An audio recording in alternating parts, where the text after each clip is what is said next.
by which this expansion is shown, the simplest one is 2/3 power of time. And of course, at t equal to 0, s is 0. That means the universe was compressed in a point. And that means the whole universe started its existence from that epoch, and that is sometimes called the Big Bang. Big Bang is a big explosion because when it starts with almost infinite velocity. So you shouldn't ask me what happened before Big Bang or why the Big Bang was, why did it happen at that particular time, or what actually was that explosion. These are questions which are still not answered, but they are glorified by the statement saying that this is a singular origin of the universe. So some people like to say that origin of the universe is a very peculiar phenomenon, and if physics fails or mathematics fails at that point, it is not surprising. So this is one point of view which some scientists have. Some other scientists feel that this singular event of something starting from zero is a approximation to reality. Reality may be different. So both possibilities exist, and they existed at that time also. So if you take the matter density in such a universe, as the universe expands, it drops as 1 over cube of the scale factor. So volume is 3 factors of scale. If you imagine a cube, the volume of the cube increases, each side increasing as s, the volume will increase as s cube. So one could then say that the number density of any population, if you want to take population of galaxies or population of clusters of galaxies, whatever, they would drop down as 1 over cube of s. Because as the thing expands, things tend to become less and less dense and more rarefied. So this was one model. The second model, with which it was always compared in the 1960s, was the alternative that the universe is unchanging in the large. This is what I described earlier. And of course, when you take that, the number density of source population will be constant. So steady state means everything is changing in such a way that with respect to time, things are the same today as they were yesterday, or they will be tomorrow. In other words, the universe is unchanging in the large scale. So we now come to the closer to the controversy which I am going to put to you. But to do that, I want to specify the details. So if all sources are equally bright, you take any source of light, like galaxy or cluster of galaxy or a radio galaxy, then you imagine that in a survey limited to a flux density phi, now when an astronomer wants to count a certain type of object, let us say he wants to count galaxies, what he does is he decides that I will go on counting all the galaxies I see with my instrument. Now that instrument has a capability which is limited by how faint it can go. That means some things fainter than that limit cannot be picked up by your telescope. So you draw the line there, and this phi is the level at which you are able to observe the sources. There is nothing fainter than this can be seen. Then the most distant source that you can see, if all sources have same brightness L and the distance is d, then it is just the inverse square law, Euclid's geometry. If you take a source here and you go further and further away, it looks fainter and fainter. So you can go up to distance d so that its brightness just about stays above your limit of phi. So that tells you this formula holds in a static Euclidean universe. That means this formula which I have written is using its geometry that you learn in school. So there is nothing very sinister about it. So let us go. If there are n sources now per unit volume in the universe, this is a very simple assumption you make. The number which will be seen by an observer brighter than phi is 4 pi d cube over 3 times n. Now, if you draw a sphere of size d, the volume is 4 pi by 3 d cube, and number density is n, you multiply by that then this capital N is the number of sources you will see in your survey. So, where phi is given by L over 4 pi d square. So, now what you have to do is this is my last bit of mathematics that I am going to fling at you, and there are some real mathematicians present here who will say this is not mathematics. so I have to bear with both of them. So you and so thus you have, when you do this, look at this, n is going as d cube and phi is going as 1 over d square. So what you do is take the log of them. So log n goes as 3 by 2, 3 log d, and log phi goes as minus 2 log d. This is again logarithms that presumably are still in the school course, but you never know. Many of these things are getting eliminated as unnecessary, but they are not really unnecessary. So these relations give. So if you remove this d between these two relations, this says log n is minus 1.5 log phi. 1.5 has come by 3 being divided by 2. So that's 1.5. So this is what you expect. Now what this is telling you is that if you observe galaxies at increasing levels of faintness, the numbers will go on rising in this particular way. The fainter you go, the larger will be the number you can count, and this relation should show up if you believe that you live in a Euclidean universe. Okay? So what do we get in reality? This is the question. So there is some history attached to it.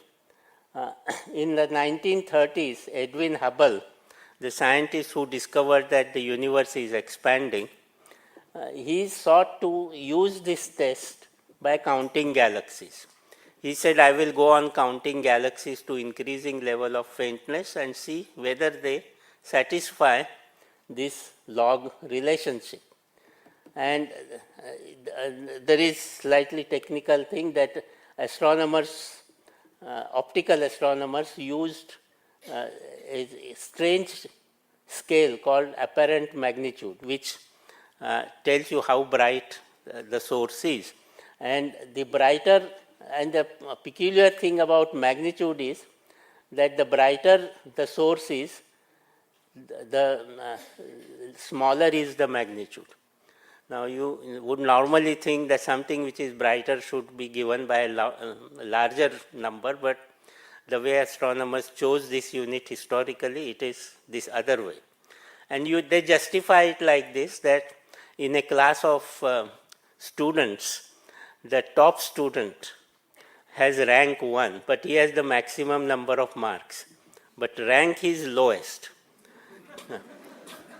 So I remember in my family relation, brother and sister. Brother had scored top marks and he got first rank. The sister was something like rank 15. So nobody was looking after her marks in a sort of, or commenting on it.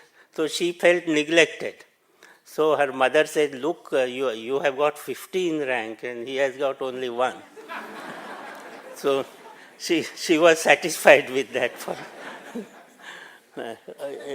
So anyway, this what he wanted was to count galaxies and decide what happens to in the real universe. So, and he wanted to actually, he felt that the geometry was non-Euclidean, and so he wanted to discover what type of geometry, what kind of space we live in by actually counting numbers. But in reality, the test was inconclusive because of several reasons. He spent a lot of time on it, but he could not get to the final answer. Now, why was this? Because counting galaxies implies that you are assuming all galaxies are equally bright. Now, this may not be so. Supposing you have got 2 galaxies, one is very bright and it is very far away, and the other is very faint but nearby. So they look similar to you because the brightness is compensated by distance. So you cannot make out how to count galaxies in this situation. Then the other point is that if you want to distinguish between a non-Euclidean geometry and Euclidean one, you have to go to a longer distance, as long as you can make it. Now, just let us come to down to the Earth example. We have 2 hypotheses. Let us say that the Earth is flat and the Earth is spherical. Now, there are 2 different geometries. If it is flat, everything is on flat geometry, and otherwise it is curved. So how do you decide? So if you go out of this room and look at the ground would look flat and you won't see the curvature. But if you look very far away, if you go stand on top of some tower and look at the sea, then you will see the horizon effect, the curvature of the Earth. So you need to go far enough to discover that the Earth is actually curved and not flat. So in the same way, Hubble found that he needed to go to much larger distances than his telescopes were allowing him to. And the third was the numbers to be counted for a significant result were too large. I mean, you have to count something like millions of galaxies. Now, this is a very large number, and even if you sit down and start counting numbers, you will see that counting up to 1 million will take a long time. So, Hubble therefore did not get any conclusive answer from this. But he made a clever use of this, which scientists are all the time doing. He made a case for a larger optical telescope so that this above test can be done. So he went to the funding agencies and said, look, this is a very important question to decide whether the universe is curved or flat. So we need a bigger telescope. So can you fund a bigger telescope? So the 200-inch telescope at Mount Palomar was proposed and eventually approved for this particular reason. So Hubble made a clever use of his inability to get the answer to get a better telescope. And astronomers are doing this all the time, and I think scientists in other fields are also doing that. They always say, we got this much answer, but if you want more definitive answer, give us a bigger machine. So if they can't find God's particle, they want a bigger machine that will find God's particle. So that now in this context, while we were some of us were, as Professor Chitre was also there, talking to Chandrasekhar, the Nobel laureate. He narrated an incident connected with the 200-inch telescope. He said that when the 200-inch telescope was approved, not built but approved, Hubble and Eddington. Now, Hubble was, of course, the observer, and Eddington was the theoretician. They both got together and called a press conference. Eddington was in Cambridge and Hubble was in US, so one of them must have come to the other's place. And they didn't have the website in those days to have a simultaneous interview. So this press conference, they were asked, you are proposing this 200-inch telescope, what do you expect to find with it? So they said that if we knew the answer, there was no point in building this telescope. So they were leaving it completely open to say whatever may come out will be a surprise. Now today the situation is different. Today, if you want to propose a new telescope, you have to give a chapter and verse statement what you expect to get out of this. How is it going to support any particular theory? So the element of surprise is somehow missing in today's science that existed earlier. So while this was going on, in the 1940s, radio astronomy came up. And the new science of radio astronomy in the 1950s started with the optimism. So when the radio astronomers began to observe the universe, they were being new to the field. They were naturally more optimistic about what they want to find and what they would expect to find. So they had the following arguments, that the radio telescopes look farther than their optical counterparts, which means saying that if you see a galaxy with a radio telescope, it may be too far for being seen by an optical telescope. That is a debatable statement, but radio astronomers did make it in the early stages. And the other point that they said was radio galaxies are fewer in number. Now remember, Hubble had to count a lot of galaxies, and counting so many galaxies was not easy, or it was impossible. But here you have a situation that radio galaxies are fewer in number, and so you can count them more easily. So the radio source counts were proposed as tests of cosmological models. So people said what Hubble was doing with galaxies, let us now do with radio sources. And there were three schools of radio astronomy in the 1950s. One was radio astronomers in Cambridge under Martin Ryle. Then in Australia was Bernard Mills, and in Caltech, Bolton was invited from Australia to go and work there. So these three telescopes were employed in doing the same thing, but of course you realize that Australia, you are counting the sources in the southern sky, and Caltech and Cambridge, you are counting the northern sky. But if the universe is the same in all directions, we should get the same answer.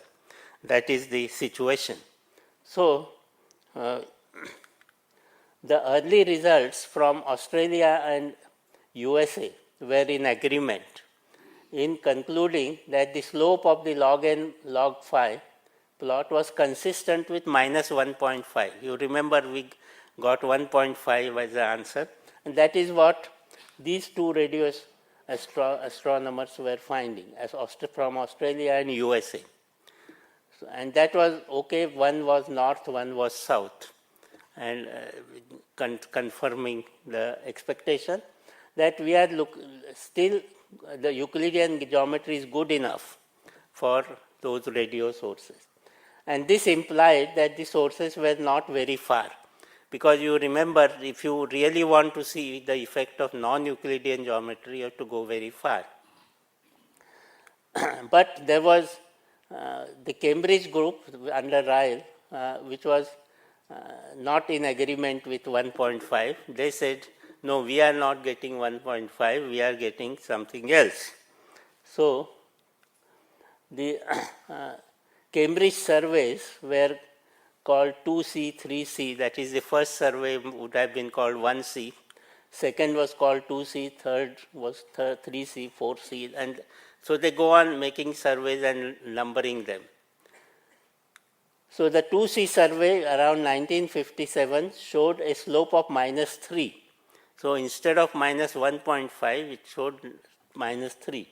And later the 3C survey around 1960 showed a slope of -2.2.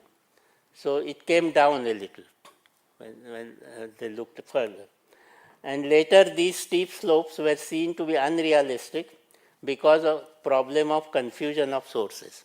Now, when Cambridge people got these slopes, naturally radio astronomers in other places said, why are you getting this and we are getting 1.5? So they compared and they found that there were errors in the Cambridge counts where steep, there was a confusion, that is you are counting two sources as separate or they were merged into one and you counted it as one. So this can happen in such problems and one has to make corrections. So this was realized and so people said that this is inconclusive statement, we have to be more accurate. So this happened around 1957 to 1960 and then a new Cambridge survey came up. So this I already pointed out that the common area, yes, I should mention this. When the Australian and Cambridge skies were compared, there were some areas which were common to these skies and there were sources there, and it turned out that there were errors in locating Cambridge list appropriately, and the Australians were better maintained. There was this kind of comparison. So this went on, controversy between radio astronomers themselves. But in 1961, Ryle announced, in January 61, Ryle announced the latest survey that counted sources brighter than 2 flux units or 2 Jansky. This is a unit for measuring, for specifying how faint sources can be seen by radio astronomers. So his answer this time was that the log-log plot will have a slope of -1.8. So now from -1.5 he was quoting 1.8. And his claim was that 1.8 is steeper than 1.5. Imagine this is the line and I will show you shortly.